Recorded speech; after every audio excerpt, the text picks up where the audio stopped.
May pagkakataon sa buhay natin, nahaharap tayo sa matinding sakit at lungkot dulot ng pagkawala o pagkamatay ng mahal natin sa buhay. Isa ito sa pinakamahirap na parte ng ating buhay na kailangan ng matinding pagtanggap.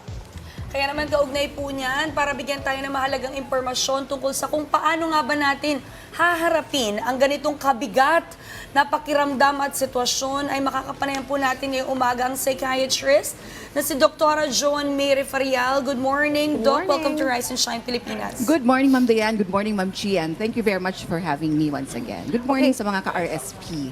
Doc, maaari niyo po bang maipaliwanag kung paano nakakaepekto sa ating mental health ang pagkamatay o pagkawala ng mahal natin sa buhay?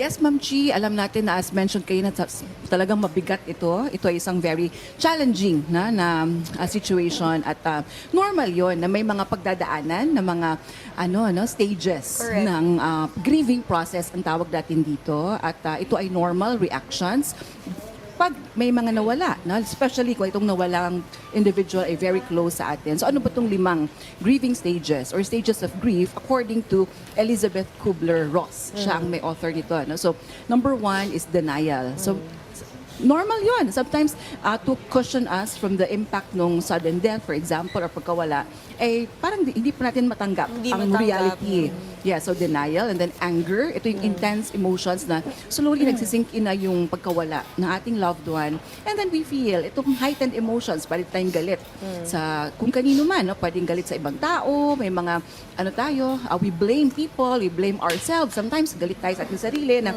mga what if, kung ito yung ginawa ko, yun na yung part ng third stage, bargaining, na sana kung nandito ako, sana ginawa ko to, or sana nagpa-check up kami kaagad. So again, normal reactions ito. And ang fourth stage is depression.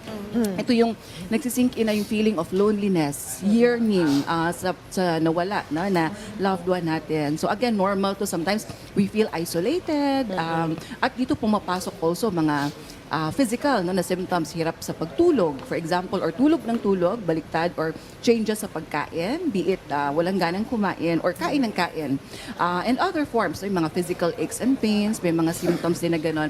And ang last stage kasi is the acceptance phase. Yes. Yung natatanggap na natin na yes, nawala na sila, but at the same time, na-integrate natin sa ating personality, sa ating life, no? Yung loss na yun, na-integrate na natin yung experience, yung memory, and we continue to honor them. Well, it takes time talaga for that, yung 5 stages, man. Because I Yes. lost my mom at a very young age. And I was able also to experience that different stage in our lives. Pero gusto namin malaman, no, Doc, after discussing that, are there any signs or may mga senyales ba yan na, teka lang, depression na to, anxiety na pala, ano ba yung mga dapat nating bantayan? Yes, agree ako, Ma'am Dayan, and thank you for sharing. Kasi yung mga stages na ito, to remind lang, hindi siya, pwede kasi siyang skip, pwede siyang nagja-jump.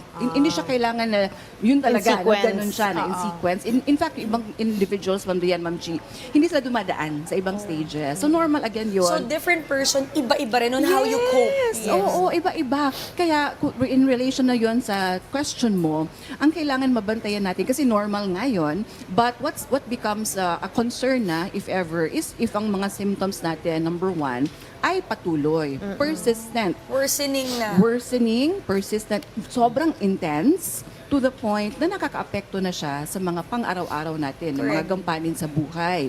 So again, it's normal to feel sad, na part siya ng grieving process. Pero kung ito ay sobrang persistent, intense, to the point na isolated ng individual, hindi na nakakaganap ng kanyang work, for example, kasi persistently prolonged ang kanyang mga symptoms na nararamdaman, ng lungkot, nagkakaroon na ng pagkawala ng interest sa mga bagay-bagay na previously gusto naman nilang gawin, pero simula nung may nawala sa kanilang buhay ay hirap na silang bumalik doon sa kanilang work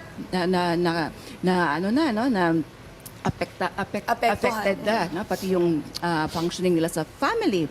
Hindi na naaalagaan yung kanilang pamilya, for example, or self-care is affected. At ang pinaka binabantayan natin dito is pag ang negative thoughts ay persistent at nagiging unhealthy na siya. Pati yung coping, as mentioned ni Ma'am Dayan kanina, kung ang coping strategy natin, coping mechanisms natin dito sa losses na ito ay nagiging unhealthy na para sa isang individual. Okay, speaking of unhealthy na pag-cope nga, yung iba kasing mga individuals na nawala ng mahal sa buhay, biglang natutulala.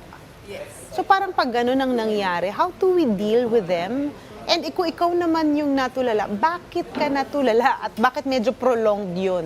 So, thank you, Ma'am Chi. Ang pagkatulala, part siya doon sa grieving process din. Kasi normal yon, ha? May part siya doon sa denial stage na at meron itong strong biological na explanation. So, ito namang mga emotions natin, meron siyang strong, no, na related siya sa ating brain structures, chemicals sa brain. At part dito kasi pag may nawala, lalo na kung biglaan, no, or may mga instances talaga na hindi tayo prepared for this. We feel out of control because na-activate yung ating mga sympathetic nervous system na response. And part doon is yung ganito, no? Yung pag-activated ang sympathetic, parang we fight, di ba? Pag narinig niyo na yun, fight, flee, or freeze. Yun, no? Natutulala. May freeze pala doon. Numbing, parang hindi mo alam. Kasi nga, parang biglaan, Also, lalo kasi na. with anxiety attack, Doc, no, there are also other symptoms Yes. na nagpa-panic attack ka, hindi ka makahinga. So may Yes. mga iba't iba rin pala yung mga Yes. symptoms na nararamdaman ka. Pero Doc, Correct. I just like to share, no, what happened with me and my siblings. Kasi when my mom passed away, we were so young. So parang different kasi yung coping mechanism bawat tao. But I believe that yung spiritual aspect is also very important, lalo na sa amin, that God is our foundation. We were able to pull it off. We were able to make it. We were able to overcome all the challenges, fears, and anxieties when we lost our mom. So, yun yung which leads me to my next question. What are the other strategies, Doc, or steps? Kasi sabi nyo nga, iba-ibang tao, iba't ibang coping mechanism. With us, me and my siblings, important sa amin yung spiritual aspect. But with other people, ano ba yung mga ibang strategies on how can they deal with their maybe loss or yung mga grievances nila? Thank you. Yes, Ma'am Dayan. No? In fact, ina-highlight din natin yon, spirituality. Kasi very important yon towards acceptance. Yung sa proseso kanina, makakatulong ang spirituality. Kasi ito yung, it's beyond, kasi it's about finding meaning doon sa nangyari and knowing kung ano ba ang purpose, no, ng mga nangyayari sa atin and how to integrate ngayon yung experience ating pagkatao. Aside from spirituality is, number one is acknowledge your emotions. Yung iba kasi sometimes hirap sila, no, to acknowledge na sila ba ay nalulungkot, angry ba sila, gusto ba nilang mag-isolate muna temporarily. So number one is acknowledge. Kung kailangan umiyak, iiyak natin. And number two is support is very important. Correct. Family is very important. Lalo na surround yourself with people na alam natin ay makakatulong to be there with us. Kahit physically nandun sila para ma-feel ng isang individual na dumadaan sa grieving process na hindi sila nag-iisa at reach out kung kinakailangan. Kasi it can help with the expression, yung telling, retelling the story nung loved one natin na nawala. So it can help kasi it's a form of expression at in that way also parang nabibigyan natin ng honor and memory, remembrance, no, yung Correct. ating family member or loved one na nawala. So ganun pala, no? We have to be vocal about how we Yes. feel and that will help in the grieving Correct. process. Nako, Thank you. maraming salamat sa pagbibigay ng mga mahalaga at dagdag na impormasyon patungkol sa kung paano harapin ang pagsubok ng pagkawala ng mahal natin sa buhay. Maraming salamat, Dr. Joan May Perez Referial. Maraming salamat. Thank you, Ma'am Chi. Thank you, Ma'am Dayan. Thank you very much to RSP family. Good morning. Morning.